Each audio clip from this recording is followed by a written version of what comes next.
यहाँ हर औरत को बहू पाक दामन चाहिए। बेशक बेटे ने 300 जगह पर मुंह मारा हो। दुनिया का सबसे कमज़ोर और बदतरीन शख्स वो है जो एक मोहब्बत में हारी लड़की को दोबारा अपने जाल में फंसाए और उसे फिर से उसी गम में मुब्तला कर दे।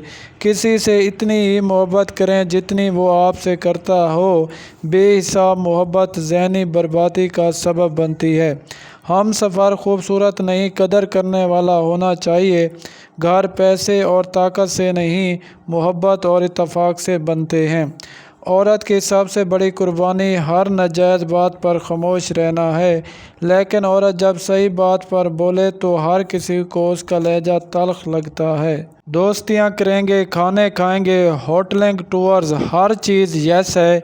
शादी का कहो तो कहेंगे मैं अभी कमाता नहीं हूँ, घर वाले नहीं मानेंगे। ज़िंदगी फूलों की मानद और कांटों की मानद होती है। ये सब हमारे इख्तियार में है कि हम अपनी ज़िंदगी को कैसे बनाते हैं। बहुत कम लोग ऐसे होते हैं जो आपको आपकी गलतियों समेत कबूल करते हैं, वरना लोग गलती देखकर रास्ता बदल लेते हैं। ऐसी औरत मर्द पर बहुत जल्द असर करती है। मर्द दिनों में पागलों की तरह मोहब्बत करने लग जाता है। जो औरत कमज़ोरी पकड़ ले, रात के आखिरी पैर कमरे की छत को घूरते रहना और बिना मकसद के जागना बहुत तकलीफ़ देह होता है।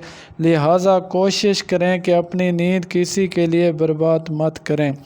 जिन्होंने धोखा देना हो उनकी याददाश्त बहुत कमज़ोर होती है। वो भूल जाते हैं कि किसी का हाथ पकड़कर कहाँ तक गए थे और क्या कहा था। जो भूल नहीं पाते वो इस ताल्लुक़ में वफ़ादार होते हैं। जब दुनिया किसी की तरफ रुख करती है तो दूसरों की खूबियाँ उसे उधार दे देती है, और जब किसी से पीठ करती है तो उसकी अपनी खूबियाँ भी उससे छीन लेती है।